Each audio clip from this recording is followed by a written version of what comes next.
Well, thank you everybody for coming. I'm ready to play some music, and thank you for coming and making it possible and encouraging and inviting. And we started this tradition recently of playing an old-fashioned song for the first for our first number, and I sort of like it. I think it's fun to think of something that would be everybody would consider it old-fashioned. And sometimes they're really hip, and you think that somebody wrote it yesterday, it would be really great. So I picked uh, this time the song by, it's controversial who it's by. It's called Strutting with Some Barbecue. That's from the era when they knew how to name songs. It's like if you had something by Clementi or something, they call it Opus 1, number 22. And this is Strutting with Some Barbecue. It's got a different feeling, doesn't it? And this Louis Armstrong and his first wife, Lil Hardin, uh, argued about who wrote the song for their whole lives because I think it was a moneymaker. So but it was important to both of them, and I think maybe they both liked the song too and wanted to have credit for doing it. And it doesn't have lyrics. It feels like it ought to, but it's got a good feeling, and we're going to try to play it for you now. All right, it's got an introduction to.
Strutting with some barbecue.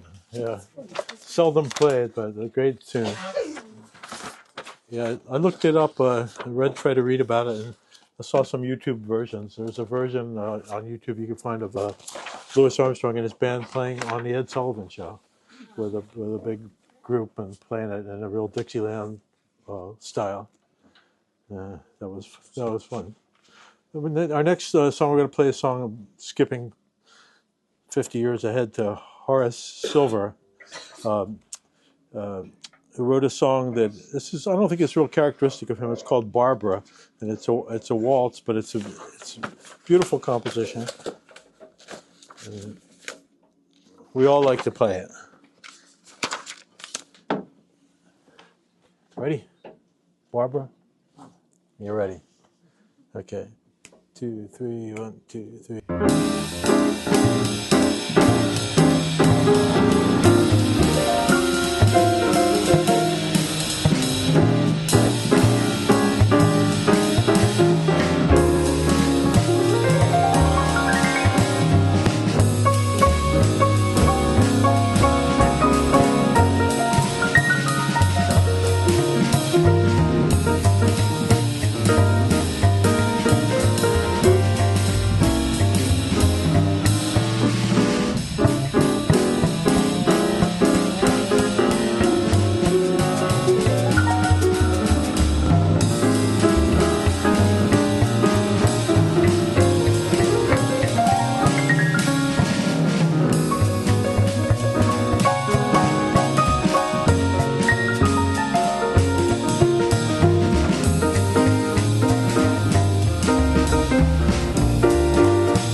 Yeah. It was fun. Yeah. Yeah. Yeah. We're keeping a variety going in this. The music is called so-called jazz has such a variety, has spanned such a great period of time, and from starting from some barbecue and Barbara, and now we're going to play a song written in the 1960s by John Coltrane called "Wise One," and it's something to say about the song is that structurally it's got a lovely arching melody, and then some chord changes to improvise on that have nothing much to do with the preliminary statement, which is kind of a great idea, and I don't know why more people haven't done that. It's two great things. All right.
Thanks. And to keep the rich of the rich, this music has such a rich variety.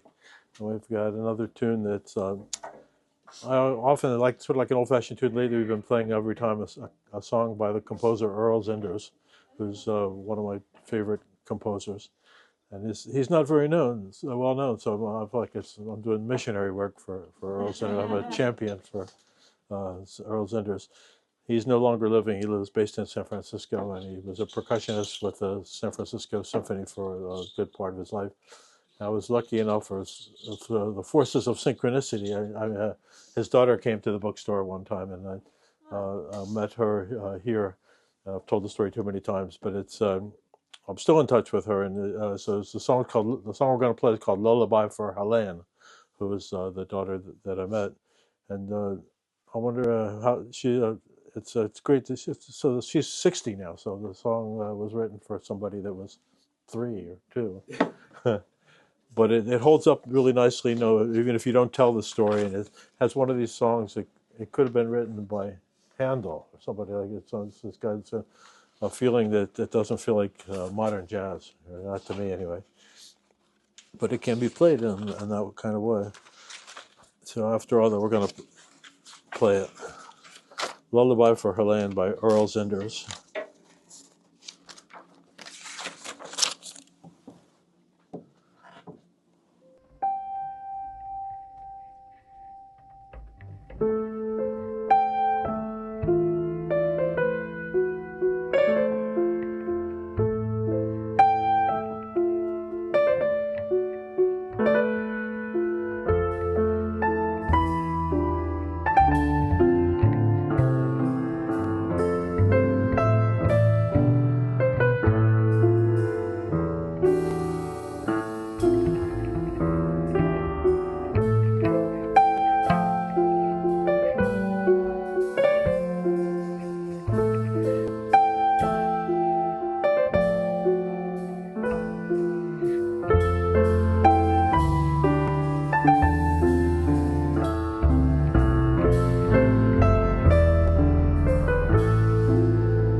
It's a nice lullaby. It's oh, okay. The next song, I bet nobody knows this song, and I know it. It's a song by Alec Wilder called "Moon and Sand." Does anybody know Alec Wilder? He's more of a classical composer, and he wrote a lot of classical songs. But this particular song, "Moon and Sand," it's been recorded by some jazz players. And a friend of mine who's a pianist is born, like me, in Atlantic City, New Jersey. And he's a little younger than me, but we've been friends since he was born. And he sent me this song. He said, "It's your kind of song. I know you'll like this." And it's he was right. And I wrote in the spirit of Dexter Gordon. I want to recite the lyrics to "Moon and Sand." Deep is the midnight sea, warm is the fragrant night. Sweet are your lips to me, soft as moon and sand. But when shall we meet again? When the night has left us, will the spell remain? The waves invade the shore, though we may kiss no more. Night is our command, moon and sand. Yeah. All right.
Nothing.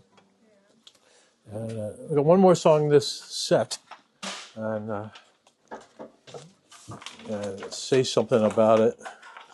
This song is called Eqbal, Eqbal, and it's written to, I don't know, this inspired by this a writer called Eqbal Ahmed, who's, anybody ever heard of him? Eqbal Ahmed. All right, good for you. Yeah, right on. And it's somebody like Earl Zinders. I'm his missionary guy. I think his writing's beautiful. He's Pakistani born. I'll tell something about him. As a little kid, his father was a political activist, and he was assassinated. And little Eqbal, was in the house, and so it formed his early childhood experience. And he was selected among these boys to accompany Mahatma Gandhi on his tour of southern India, and he was so he did that and he did it for more than a year, and so it shaped his political consciousness, and he got to know Tagore, a great Indian philosopher writer, and he participated in discussions as a kid with Tagore and Gandhi, and Tagore, the people don't know him, he wrote poems and he wrote plays and drew pictures, and he wrote the national anthems of both Pakistan and India. So he's and Eqbal Ahmed comes out of this all the experience a little bit like being somebody from world culture who when he was alive he knew what was going on everywhere. You say what's going on in Ceylon or what's going on in East Timor, and he knew, like, and he didn't know, like, because he studied it. He knew because it was like you say, "How's your cousin?" It was only he knew it like he just he cared, and so he he inspired me with his amazing knowledge, but also his the moral dimension of politics that he brought. So as a way to talk about that, I wrote this song. Which is called Eqbal, and it's kind of an intellectual song. And Eqbal was a little. I just learned this fact about Eqbal recently. He, as a kid, he went to Princeton. He got this scholarship, and he got Malcolm X to come to Princeton. It was his first time Malcolm X went to a college, so that was sort of cool to know that. He also Eqbal Ahmed worked with Frantz Fanon in Algeria, which is a great credential to have as well. And he taught at Hampshire College for a period of time. That's a short biography. He came to hear music, but you don't know. You never know. So hopefully you like the music.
that's the end of our first set, so we're going to take a short break. And thank you all for hanging out and for the second set. I'm glad you're here, and I'll talk slowly. So, sir, I know she said don't start without me, but yeah, yeah. So I'll tell her the story later. She's probably heard my story anyway. The name of this next tune is I think it's my most recent composition, and it's called Life Jacket. I played it at the last time we played here, but we know it a little better and doing it without the clarinet this time. And Life Jacket, the title is worth thinking about. That if you have to grab something quickly to save your life, you have a life jacket, keep you afloat. So I thought that when I was writing this tune, I felt in need of that, and so I was looking for something to buoy my spirits. And I thought I needed a swinging kind of. I'm sorry. Oh boy. That was a dad joke. Yeah. So that's what we're going for here, is the spirit of like a swinging tune from the past. And Tim said that, I think it was you said that it was this tune could have been written 60 years ago, and I thought that was a really good compliment. Yeah, because of the way. Or was it 60 minutes ago? I couldn't. I misunderstood.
we're going to do a composition by a friend of mine, uh, David Schnitter, a great tenor saxophone player. I played with Art Blakey for 5 years.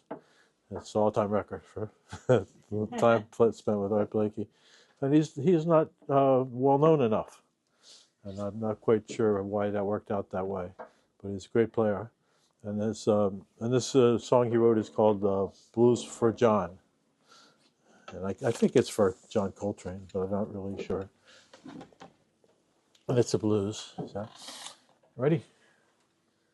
1, 2, 3.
play a blues. That was fun.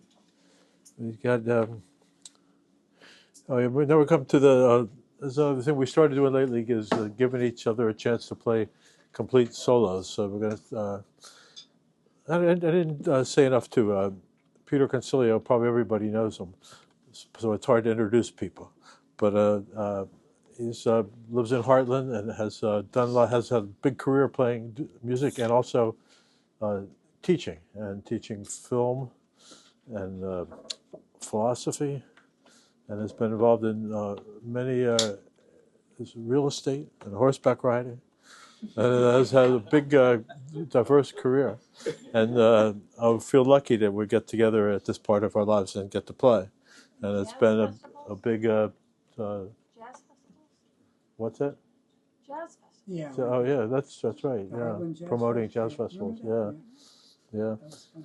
And Tim Gilmore is, I think, he's from as far as I'm gotten to know, is educator as well as a great drummer, and is teaches at high school and college and private students, and has it feels like to be a lucky student, to have somebody like Tim on a regular basis, and plays with if there are any good players come to this area and need anybody to play with them, they always call Tim to play drums. So I feel lucky to have Tim playing regularly, and it's been great for me. So with that said, that's why usually I introduce the band with the jokes and like, have you met Tim Gilmore? But we're going to do starting these bass solos. And do you want to say something about what you're going to do, or just play? This piece was written by Michel Legrand, and it's a beautiful, beautiful welcoming of spring. It's called "You Must Believe in Spring." Bill Evans recorded it.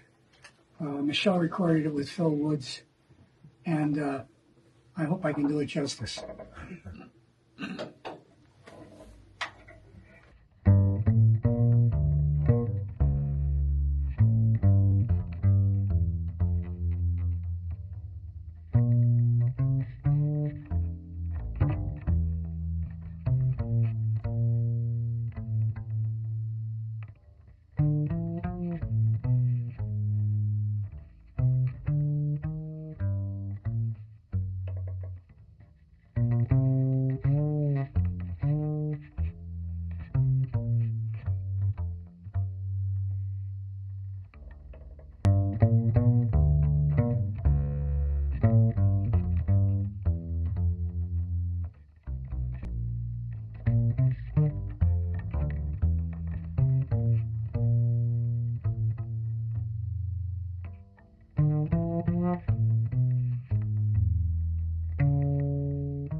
Who wrote the lyrics for that?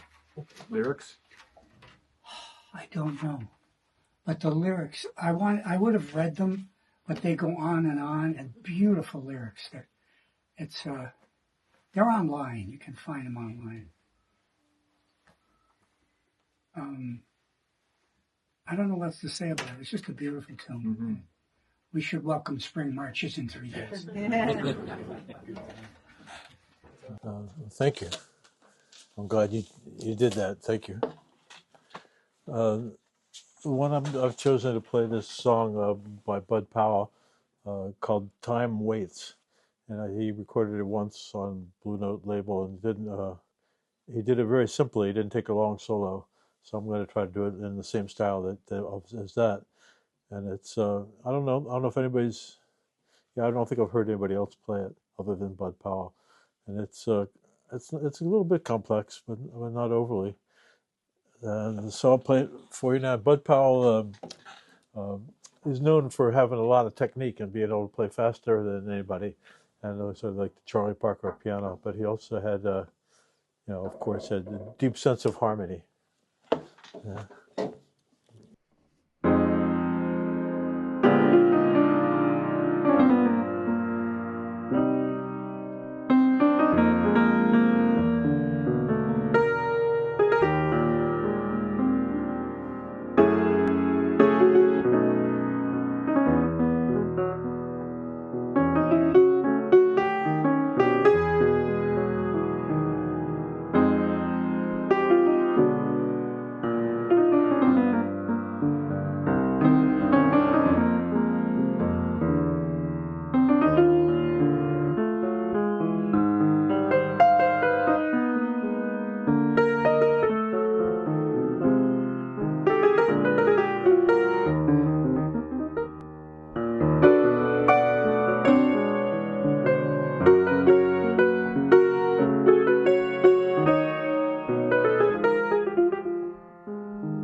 It's not like a pop song.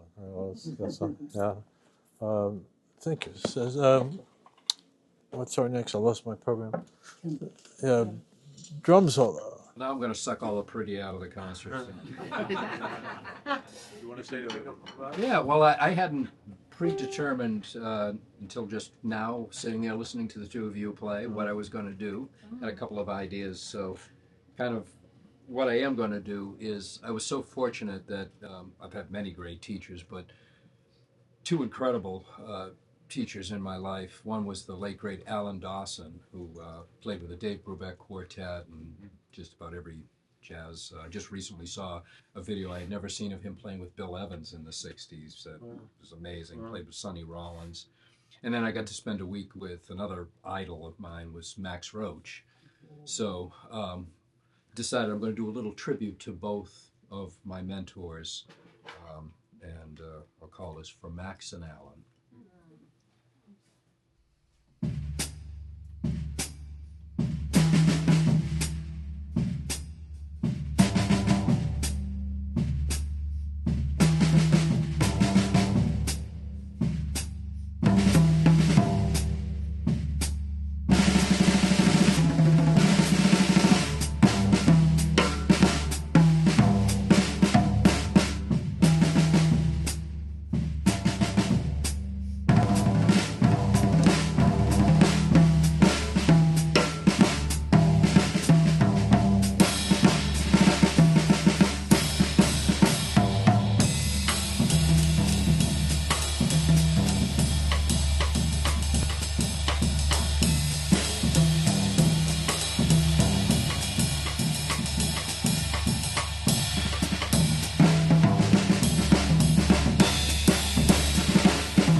Oh, that's great.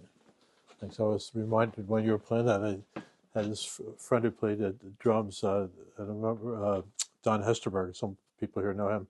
That he once he was at playing at a drum solo, and one of our friends said, "I got this feeling when you were playing that the world couldn't end while you were playing."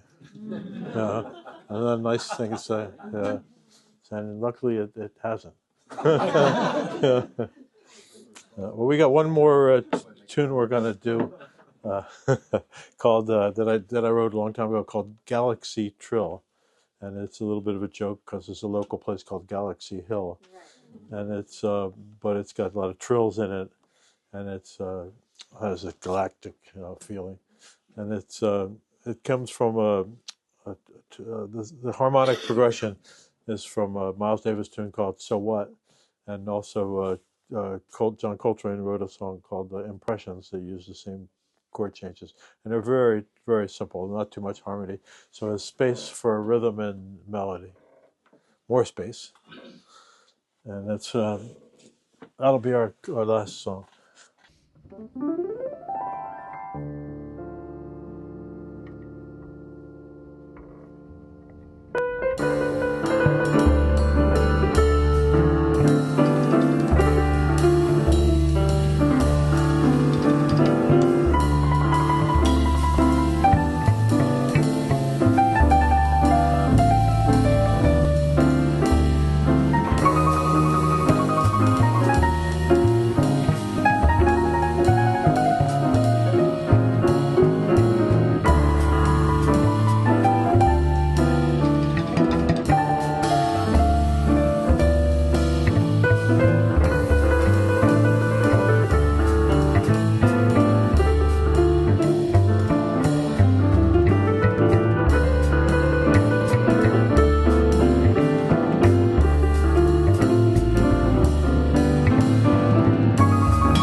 All right.